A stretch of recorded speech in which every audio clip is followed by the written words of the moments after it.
Bienvenue à la clinique des cœurs brisés. C'est notre toute première émission et aujourd'hui on va répondre à la question: un cœur brisé, c'est quoi?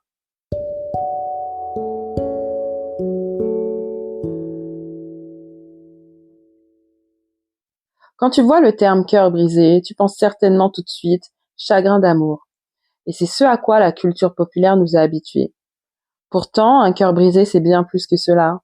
En vérité, je crois que la grande majorité des êtres humains ont déjà eu le cœur brisé et l'ont certainement toujours. Un cœur brisé, c'est un cœur qui a vécu un ou plusieurs événements douloureux. Je n'ai pas envie d'employer le terme trauma, car il a été très, pour ne pas dire trop, utilisé ces dernières années. Douloureux, je crois que c'est le terme le juste et approprié. La douleur, ça parle à tout le monde, hommes, femmes, enfants, queer. Tu peux être le plus costaud des hommes de la Terre, la femme la plus forte et indépendante, ou une super maman à toute épreuve et toujours à l'écoute de tout le monde.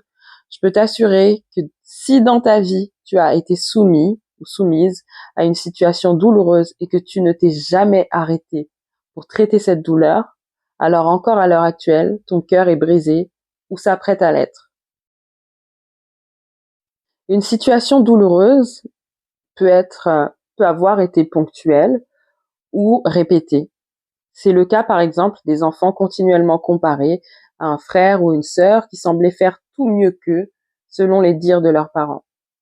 Les échecs répétés aussi, sans cesse vivre des faux espoirs puis soudainement des portes qui se ferment, les paroles dévalorisantes qu'elles viennent d'un parent, d'un professeur ou toute autre personne. Une situation douloureuse, comme on l'a dit, peut en revanche également être ponctuelle. Ça peut être une agression, une rupture, une infidélité, le décès d'un proche, l'abandon des parents, la trahison sous toutes ses formes. En fait, on devrait voir nos cœurs comme des vases. Dans ce cas-là, il y a 3 situations possibles. Soit notre vase est intact, il n'a jamais connu de choc assez fort ni pour le fissurer ni pour le briser. Soit notre vase a été fissuré par un ou plusieurs chocs.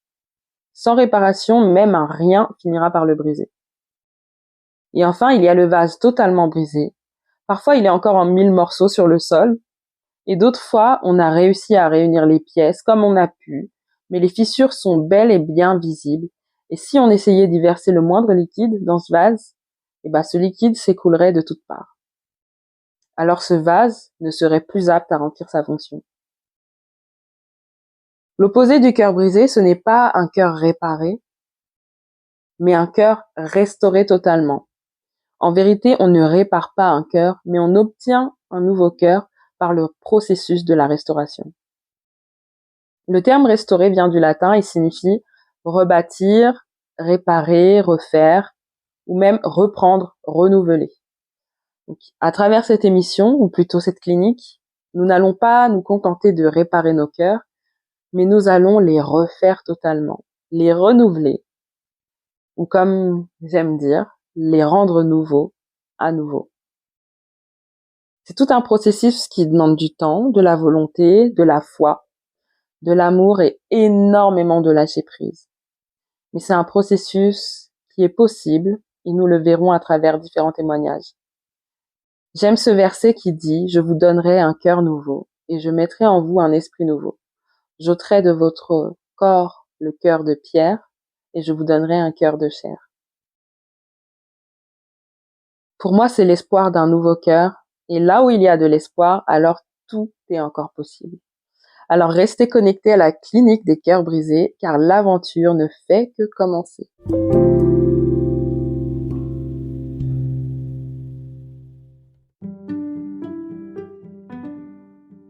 Bienvenue à la clinique des cœurs brisés, l'émission où chaque fracture émotionnelle trouve écho, réconfort et guérison. Dans ce podcast à cœur ouvert, le scalpel laisse place à la parole qui pénètre les cœurs et les transforme. Je suis Misty. Installez-vous confortablement, ouvrez votre cœur et laissez-moi vous conduire à travers des histoires qui résonnent avec les vôtres.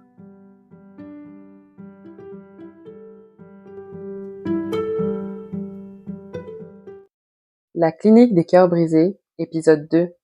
Ton cœur aussi peut être restauré.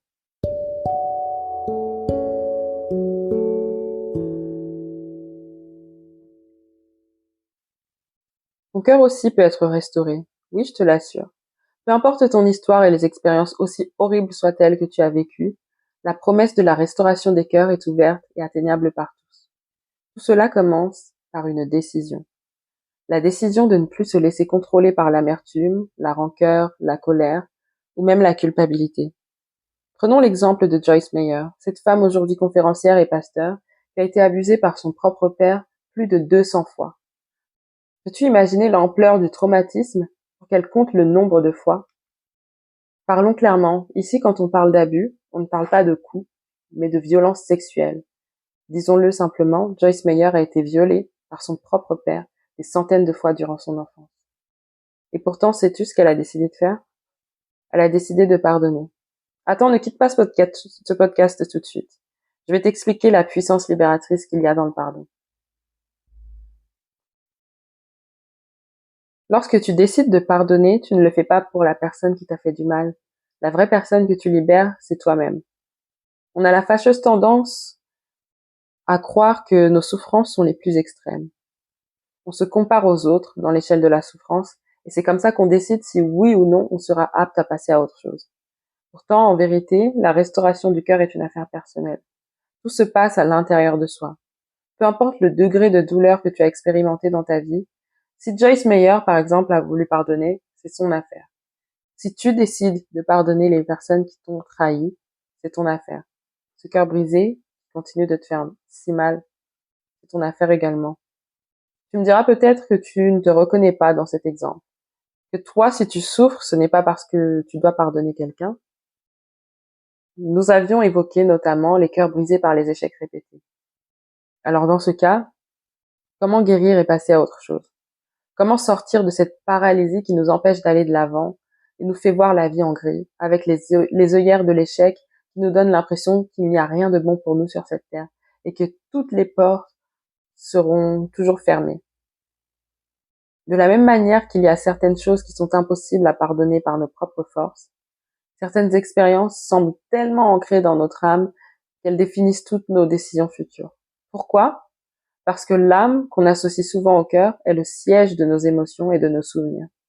Si ton âme est blessée, ton cœur brisé, les actes que tu poseras auront pour but de ne pas la blesser davantage. C'est pourquoi nous avons besoin d'un nouveau cœur. Tu te souviens du verset mentionné dans l'épisode précédent? Ce verset qui dit « Je vous donnerai un cœur nouveau, et je mettrai en vous un esprit nouveau.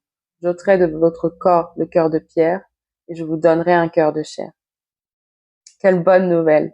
Il y a notamment 2 choses à retenir dans ce texte. Il est possible d'obtenir un cœur nouveau, et cela dépend d'une chose. Avant tout, d'obtenir un esprit nouveau. Tu me diras alors, comment cela peut-il se faire? Comment obtenir un esprit nouveau? Eh bien, chère auditrice, cher auditeur, il y a une chose que tu dois absolument savoir et qui sera salvatrice pour toi. Tu n'es pas une âme, mais tu possèdes une âme. Tu n'es pas un cœur, mais tu possèdes un cœur. Par conséquent, tu n'es pas un cœur brisé, mais tu possèdes un cœur brisé. En d'autres termes, tu n'es pas tes émotions, ni la somme de tes expériences. Ceci n'est pas ton identité. La colère n'est pas ton identité. La tristesse n'est pas ton identité. Le viol que tu as subi ne doit pas te définir. Les agressions, la maltraitance, les paroles dévalorisantes non plus. Alors quelle est ton identité? Comment la découvrir?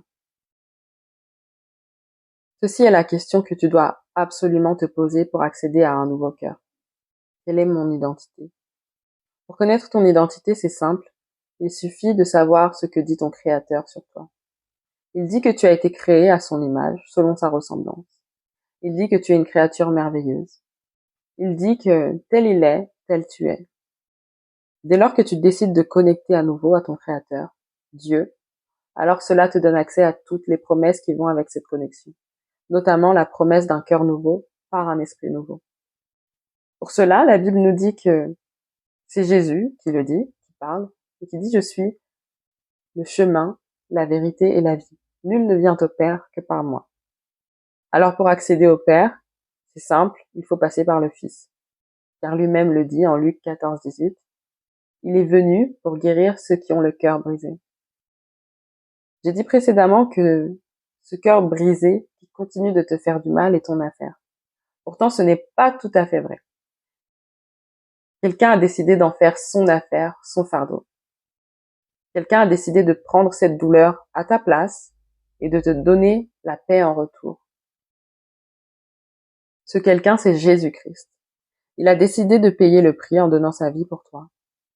La Bible nous dit que le châtiment qui nous donne la paix est tombé sur lui et que par ses meurtrissures, nous sommes guéris. Cela vaut pour toutes les maladies, toutes les douleurs, visibles comme invisibles. Alors, ce que je te propose désormais, c'est de saisir ta part. Il suffit de croire dans ton cœur et de déclarer de ta bouche que Jésus a déjà porté toutes tes douleurs, qu'il est mort et ressuscité pour toi, pour te donner la paix et la véritable vie. Alors, si tu veux tenter cette expérience, il suffit de répéter cette prière. Tu es prêt? Tu es prête? Répète après moi. Jésus-Christ, aujourd'hui je viens vers toi, car je suis fatigué de subir ce cœur brisé, ce cœur lourd qui me pourrit la vie. Je veux ce cœur nouveau qui m'a été promis. C'est pourquoi je décide de croire en toi, en ton sacrifice. Je crois que tu es mort pour porter mes fardeaux, ma douleur, mes péchés, et me donner la vie en échange. Je crois que tu es ressuscité et que tu as vaincu le péché et la mort. Viens dans ma vie, viens dans mon cœur. Aujourd'hui, je reconnais que tu es mon sauveur et je te choisis comme Seigneur. Amen.